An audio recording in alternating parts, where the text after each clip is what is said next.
ஓசூர் மாநகரத்திலும் கிருஷ்ணகிரியிலும் தருமபுரியிலும் அருகாமை மாவட்டங்களில் மண்ணின் மக்களுக்கு கிடைக்க வேண்டிய வேலை வாய்ப்பை ஏன் நீங்கள் ஜார்க்கண்டிலிருந்து வருகின்றவருக்கு தருகிறீர்கள்? ஏன் நீங்கள் பீகாரிலிருந்து வருவதற்கு தருகிறீர்கள் என்று கேள்வி எழுப்புகிறோம்.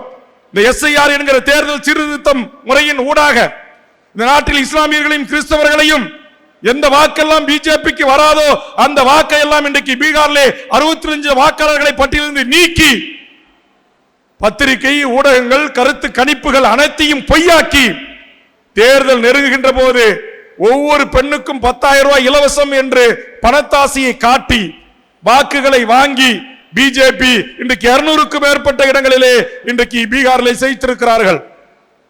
அதே மாதிரி தமிழ்நாட்டில் ஜெயிக்கிறதுக்கு இந்த ஒசூர்ல டாடா நிறுவனத்தை தங்கியிருக்காங்கல்ல, இவங்களுக்கு எல்லாம் ஆஸ்திரேலியா கேராப் அட்ரஸா போட்டு குடும்ப அட்டை கொடுக்க சொல்லிட்டான், ரேஷன் அட்டை கொடுக்க சொல்லிட்டான். அடுத்தது ஓட்டர் அட்டை கொடுக்க போறான். ஏற்கனவே ஆதார் அட்டை வாங்கிட்டான். ஏற்கனவே அஸ்ஸாம் பவன், ஒரிசா பவன், பீகார் பவன் இங்க வந்து அமர்ந்திருக்கு. அடுத்து இப்ப ஜார்க்கண்ட் பவன் வரும். அஸ்ஸாம் பவன்கள் ஊடாக இங்க என்ன வேலை செய்யறான்?